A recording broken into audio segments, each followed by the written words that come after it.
Hello viewers, it's 11:30 a.m. 26th September and welcome to the weekly look at WTI Crude Oil. Let's find out what's been going on, what's driving the prices and where they could be heading next. Now, the themes underlying don't really or haven't really changed that much from last week. We've still got the worries about the Chinese economy, the property debacle behind the scenes there that could lead to a bit of a mess in the Chinese world over there.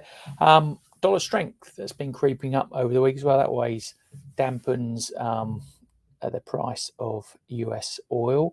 And what else have we got? Well, I suppose lurking in the wings, we've got Iran, one of the biggest producers of oil, with the exchange of US citizens the other week that could open up new talks on the nuclear side of things, and then releasing that oil into the bigger space. That would certainly drive down the price. And we've also got crude crack spreads weakening as well, which is always a dampener also onto the WTI price. On the upside, supporting the prices, then we have OPEC Plus and Russia with their potential production cuts over the short, medium, long term that would also, stimulate the price to the upside. So overall, at the moment, we've got a bit of a balancing act between the two. So let's filter out that noise into the charts and the other data I look at and go straight into,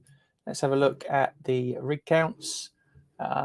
Good proxy of what's been going on in the sector itself. We're still a bit negative here. We've got -11 change from prior count, like the US line there.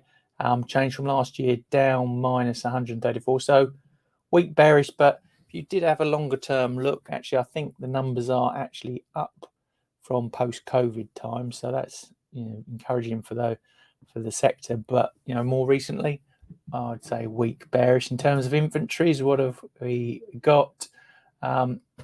Nothing too amazing here, really.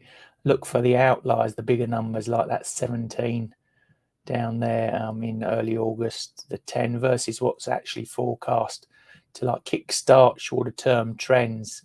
So the outliers I'm looking for at the moment, we're waiting on the forecast numbers to come through, so keep an eye on those. Previous was -2.135 million barrels. So interesting to see where that heads next, but no real pointers from that information. What's been going on? Let's have a look this morning.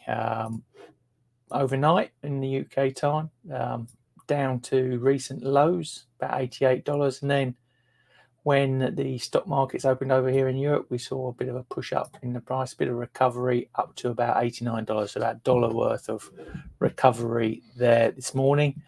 Longer term look, let's go into some seasonality data, some sentiment data down the bottom. We've got maybe a bit of weakness there and then pushing on up through till November. So let's call that weak bullish. And then you can see that drop off and then climb again. Commitment of traders data.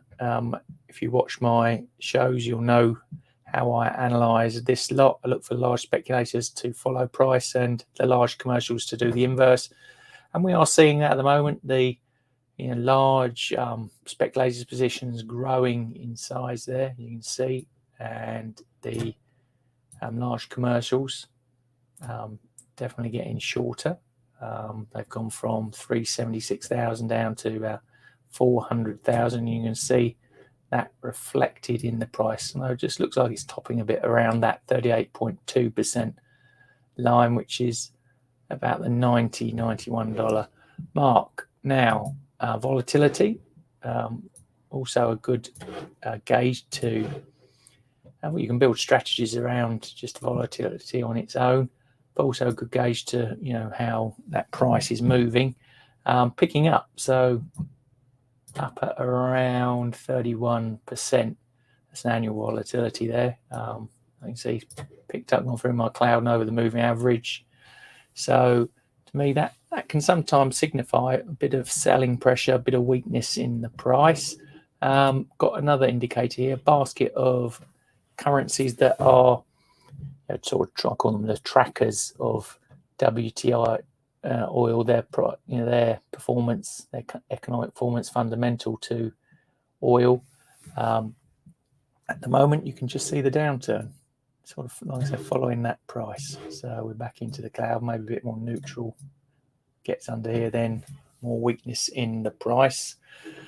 And in terms of price action longer term, we've got the weekly Heikin-Ashi chart here. No real changes from the prior week, all around this sort of mean area, maybe a few more dollars to the upside, $5-6 to the upside to hit that mean area.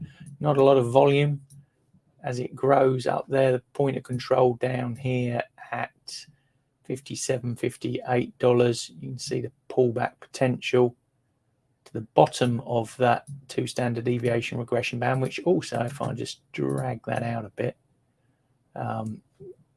tallies in with a Fibonacci line there. I believe that's the 50% one at about $68.50. So that looks like a key area of possible pullback. You can see along there price support, and over that side actually back in July time. At the moment, no indicator, still pointing bullish, but a lot to go before it gets up to those 130 highs that were last seen in March of last year. Now, if you're into short-term trading, the 4-line break chart might be for you. Reversals in the price action is very good at spotting them.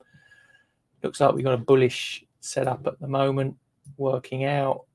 If I could draw a line straight, it would help, but I reckon 89.25 for potential upside breakout there. If you're bullish, downside look below those lows at 88.50 for a potential move down.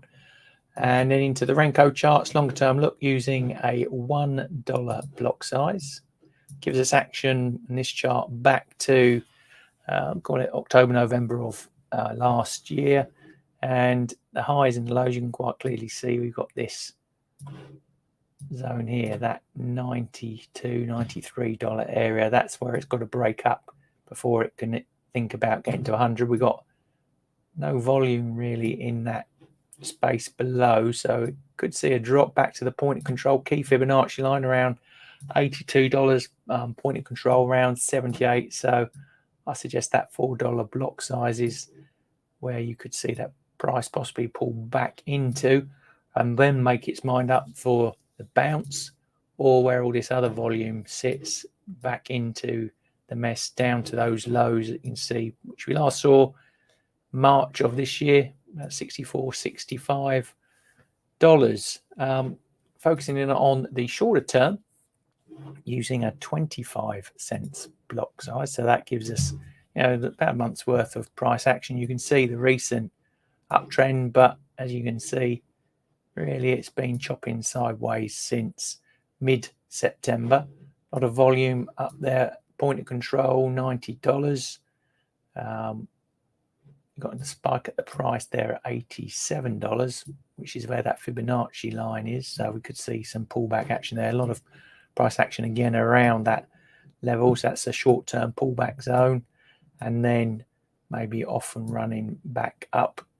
But also watch out for the slippage there. There's that big arc of no volume there, all the way back down to $81.50, $82. So weakness in the oil price, and it's back down there. And like I said, you got the price action sitting there latter part of August, and more volume there, possibly to provide support for the price. Upside potential shorter term target numbers, got to get through the 92, then it's 96, and then up there at the top 98. Downside suggested levels 87, 85, 83.5, slipping quickly down to that 81.5.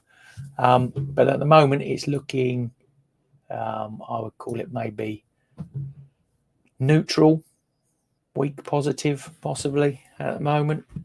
We've got the indicator still, the stochastic still on the bullish side, the trend still on the bullish side, modified DMI there. So there you go. WTI crude oil, not too much happening at the moment. Seems to be more stuck in a rut at these higher numbers. Interesting to see where it heads next.